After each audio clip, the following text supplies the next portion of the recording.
வணக்கம். வாங்க, இன்னைக்கு நாம உயிரியலோட ஒரு முக்கியமான ரகசியத்தை பத்தி பார்க்கலாம்.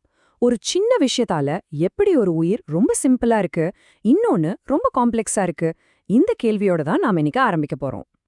சரி, இப்ப இந்த கேள்வியை நீங்களே கேட்டு பாருங்க.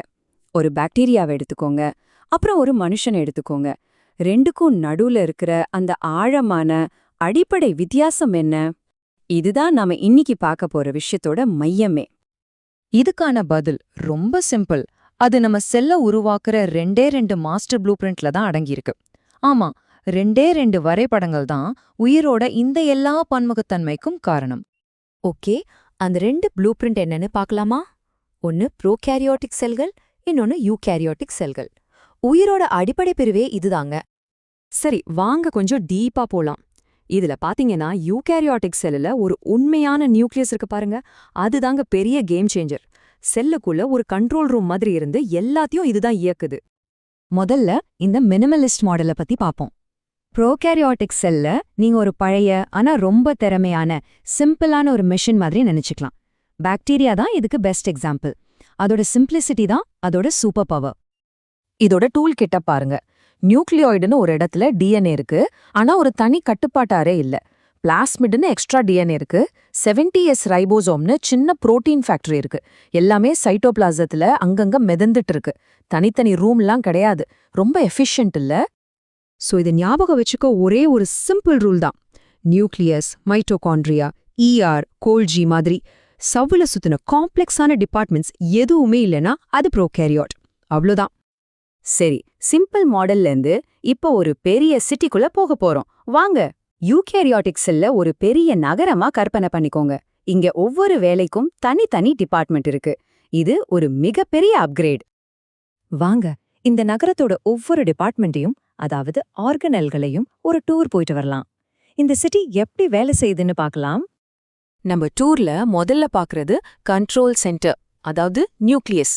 தமிழ்ல உயிரணு மையம்னு சொல்லுவாங்க. இதுதான் இந்த செல் சிட்டியோட சிட்டி ஹால். எல்லா ஆர்டரும் இங்க இருந்து தான் பாஸ் ஆகும். இதுல ரொம்பவே இன்ட்ரெஸ்டிங்கான ஒரு விஷயம் என்னன்னா, இந்த நியூக்ளியோலஸ் இது கண்ட்ரோல் சென்டருக்குள்ளேயே இருக்கிற ஒரு குட்டி ஃபேக்டரி.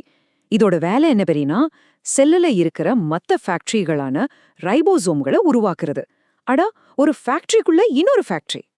சோ இதோட முக்கியத்துவம் இப்போ உங்களுக்கு புரியும். நியூக்ளியோலஸ் இல்லனா ரைபோசோம்ஸ் இருக்காது. ரைபோசோம்ஸ் இல்லனா புரோட்டீன்ஸ் உருவாகாது. புரோட்டீன்ஸ் இல்லனா உயிர் வாழ்றதுக்கே வழி இல்ல.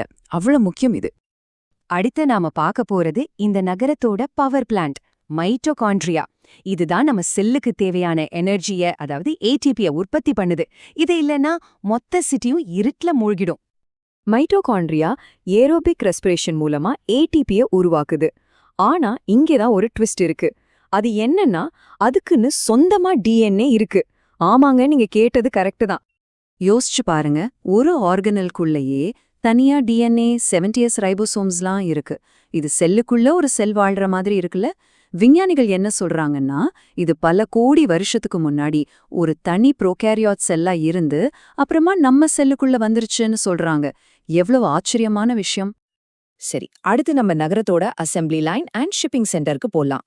முதல்ல ரஃப் யார்ல புரோட்டீன்ஸ் உருவாகுது, ஸ்மூத் யார்ல கொழுப்புகள் உருவாகுது. ரெண்டுமே கோல்கே அப்பாரட்டஸ் அப்படிங்கிற போஸ்ட் ஆஃபீஸ்க்கு அனுப்பப்படுது. அங்க அதை பேக் பண்ணி லேபிள் ஒட்டி கரெக்டான இடத்துக்கு டெலிவர் பண்றாங்க. ஒரு பக்காவான சிஸ்டம்.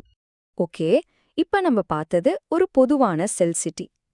இப்ப இதுலயே ரெண்டு ஸ்பெஷல் எடிஷன்ஸ் இருக்கு, தாவர செல் மற்றும் விலங்கு செல். வாங்க, அதையும் பார்த்துடலாம். இந்த வித்தியாசங்கள் அதோட லைஃப் ஸ்டைல அழகா காட்டுது. தாவரங்கள் ஒரே இடத்துல நின்னு தனக்கு தேவையான உணவை உற்பத்தி பண்ணுது. அதனால அதுக்கு செல் சுவர், குளோரோபிளாஸ்ட்லாம் தேவை. ஆனா விலங்குகள் உணவை தேடி நகரணும். அதனால அதுகிட்ட நெகிழ்வான செல் இருக்கு. தாவர செல்லுல மட்டும் இருக்கிற இந்த ஸ்பெஷல் விஷயங்களை பாருங்க. செல் சுவர் அதுக்கு ஒரு நல்ல சப்போர்ட் கொடுக்குது. குளோரோபிளாஸ்ட் சூரிய ஒளிய வச்சு சாப்பாடு தயாரிக்குது.